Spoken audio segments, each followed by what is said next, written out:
Friends, कैसे हैं आप सब। स्वागत है आपका यूपीएससी एट होम प्रविशा के यूट्यूब प्लेटफॉर्म पे। हम जो यूपी पीसीएस की मेंस आंसर राइटिंग कर रहे हैं, जिसमें हमने जो टारगेट रखा है डेली 5 क्वेश्चन की आंसर राइटिंग करने का, उसी सीरीज़ में आज का ये हमारा क्वेश्चन है जीएस पेपर 5 से।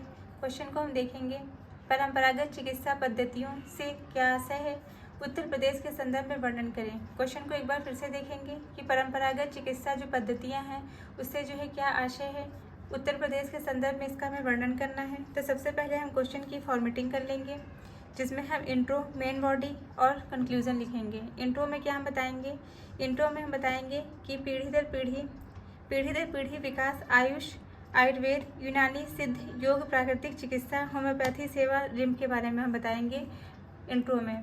उसके बाद में जो क्वेश्चन का जो मेन बॉडी का पार्ट है, उसमें हम बताएंगे कि उत्तर प्रदेश जो है तीसरा सबसे गरीब राज्य है, सर्वाधिक यहाँ की जनसंख्या सबसे ज़्यादा है, कम लागत और दीर्घकालीन लाभ, दूरस्थ क्षेत्रों में सुविधा, कोविड-19 में सहायक सिद्ध।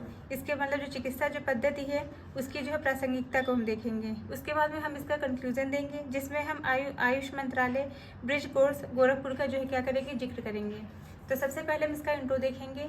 इंट्रो में क्या है कि परंपरागत चिकित्सा पद्धति का आशय प्राचीन काल से मानव द्वारा पीढ़ी दर पीढ़ी विकसित चिकित्सा पद्धति जिससे मानव स्वास्थ्य को उच्च बनाया जाता है से है। भारत में यह परंपरा आयुष पद्धति के नाम से जानी जाती है।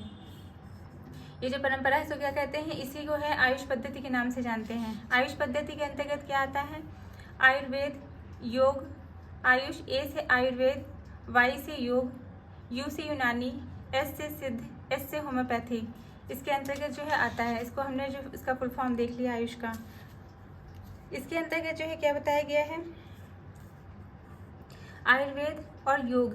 आयुर्वेद में क्या है, चिकित्सा, अथर्ववेद चरक संहिता में विस्तृत वर्णन है। इसका जो है वर्णन किसमें किया गया है, आयुर्वेद के बारे में जो वर्णित किया गया है वह अथर्ववेद में और चरक संहिता में इसका वर्णन किया गया है। और इसमें जो है जड़ी बूटियों के माध्यम से रोग को ठीक किया जाता था। आयुर्वेद में जो है जड़ी बूटियों का प्रयोग करके रोग का जो है चिकित्सा की जाती थी। योग के अंतर्गत क्या है, योग में है महर्षि जो पतंजलि हैं उनको क्या माना जाता है, उनको योग का जो है पिता माना जाता है। शारीरिक क्रिया तथा अष्टांगिक मार्ग योग के माध्यम से रोग का निवारण किया जाता है। फिर दूसरा क्या है, प्राकृतिक चिकित्सा और यूनानी। प्राकृतिक चिकित्सा के अंतर्गत जो है क्या बताया गया है, इसका उद्भव जर्मनी में हुआ है। प्राकृतिक चिकित्सा का शरीर के स्व उपचार तंत्र पर जोर दिया जाता है। इसके अंतर्गत जो शरीर का स्व उपचार जो तंत्र है उस पर जोर दिया जाता है। यूनानी के अंतर्गत इसकी उत्पत्ति कहाँ पे की गई, ग्रीक में इसकी उत्पत्ति हुई है और हिप्पोक्रेट द्वारा आविष्कार किया गया जड़ी बूटियाँ तथा पशु उत्पादों से दवाओं का निर्माण किया जाता है। जड़ी बूटियों के माध्यम से और पशु उत्पादों से जो दवाओं का जो निर्माण किया जाता है यूनानी के अंतर्गत। फिर क्या है, सिद्ध और होम्योपैथी। इसके अंतर्गत जो है सिद्ध, इसका उद्भव तमिलनाडु में हुआ।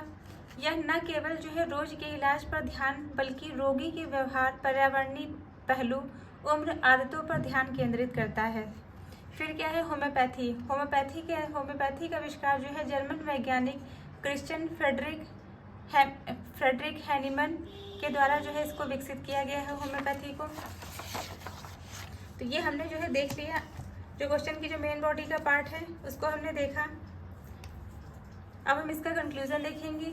उसमें क्या है कि उत्तर प्रदेश जनसंख्या की दृष्टि से भारत का सबसे बड़ा राज्य है और जिसकी लगभग जनसंख्या कितनी है, 20 करोड़, तथा नीति आयोग के बहुआयामी गरीबी सूचकांक में यह तीसरे स्थान पर है। उपरोक्त आंकड़ों से यह स्पष्ट है कि परंपरागत चिकित्सा पद्धति उत्तर प्रदेश के लिए महत्वपूर्ण है। तो ये हमारा जो है क्वेश्चन कंप्लीट होता है, जो कि हमने जीएस पेपर 5 से लिया था। आप लोगों को हमारी जो ये मेंस की सीरीज चल रही है कैसी लग रही है, हमारे कमेंट सेक्शन में ज़रूर बताइए। इसके साथ में जो है डेली की जो 5 क्वेश्चन की जो मेंस की सीरीज चल रही है, उसके साथ में जो संडे स्पेशल जो एसे की सीरीज जो स्टार्ट की है हमने, उसको भी आप लोग अपना प्यार और सपोर्ट बनाए रखिए। और उसके साथ में हमने लक्ष्मीकांत की भी सीरीज एक स्टार्ट की जिसके 2 लेक्चर हुए हैं, उसको भी आप लोग देखते रहिए। और हमारे कमेंट सेक्शन में ज़रूर बताइए कि आप लोगों को हमारा जो इनिशिएटिव है कैसा लग रहा है। Thank you.